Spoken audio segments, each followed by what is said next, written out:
Ah, looks like a perfect time to talk about how to grow pumpkins.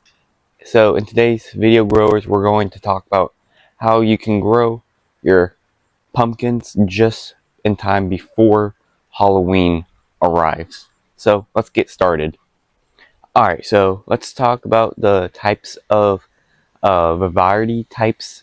So first, if you want to do baking pumpkins, such as pumpkin pie and pumpkin puree, you want to use like a pumpkin pie type pumpkin. Or if you want to do like carving, you want to use a jack-o'-lantern, and that will be big enough to actually carve your pumpkins. Alright, so now you're probably wondering how exactly we grew this little pumpkin, which is a sugar pie pumpkin.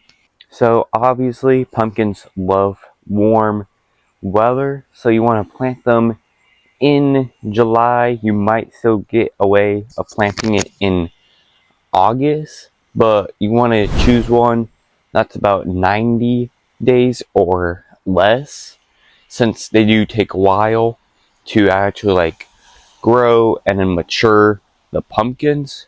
So you want to grow these obviously in the middle of the summer, but if you're growing this in August, you'll still be fine. And then you want to put your seed down in the ground 1 inch deep into wherever you're planting it. And this is optional, but you also want to kind of hill it up a little bit just to give it a more support. To form the pumpkins, you'll need a lot of water. As you can hear, it should sound nice and hollow. You don't want to spread any disease out through the plant. You don't want to water the leaves unless if it's, of course, raining. Then that's different, because you might see powder mildew start to form. But if you're growing sugar pie pumpkins, the leaves will have this gray color. But don't worry, this is just how the leaves look naturally, so don't worry, this is pretty much what they look like.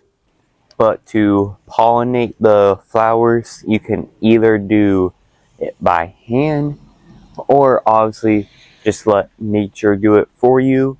But if you're doing that, you can just hand pollinate it. And then you also want to feed your pumpkin about 2 to 3 times a week using compost fertilizer. And if you can, you also want to try to mulch around your pumpkin or the base of the plant, so if it's extremely hot or something like that, the water doesn't immediately evaporate. But usually pumpkins do grow pretty fast, but unfortunately this got snapped, so it's just throwing off a bunch of offshoots. As you can see, still healthy, but now it's just focusing all of its energy towards Casper the pumpkin. But if you are growing like a jack-o'-lantern, and if you just want to grow a gigantic pumpkin, you just want to snap off most of the flowers, just leaving maybe 1 or 2, so it can focus all of its energy towards those 2, or just the one gigantic pumpkin. But you will know when your pumpkin is ready to be harvested is when the skin is pretty hard to scrape with your fingernail.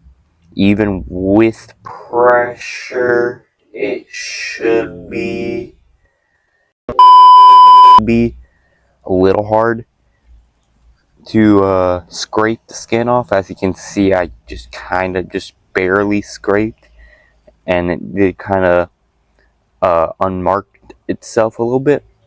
But Then the other thing is, if you come over here, the tendril thing should be completely dead, and it should easily be snappable, and obviously it should be a nice howl.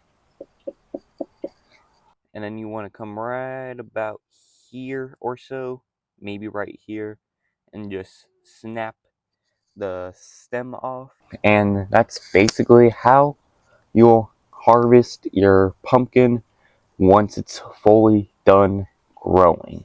And then you also want to cure it for about maybe a week inside or outside if it's nice and cool.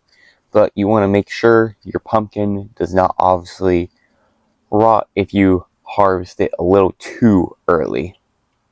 But if you're curious on how he looked from like a month ago towards now, there is photos of him on my Instagram page at Aiden's Gardening, and you can always follow along on there for updates and obviously Casper the Pumpkin.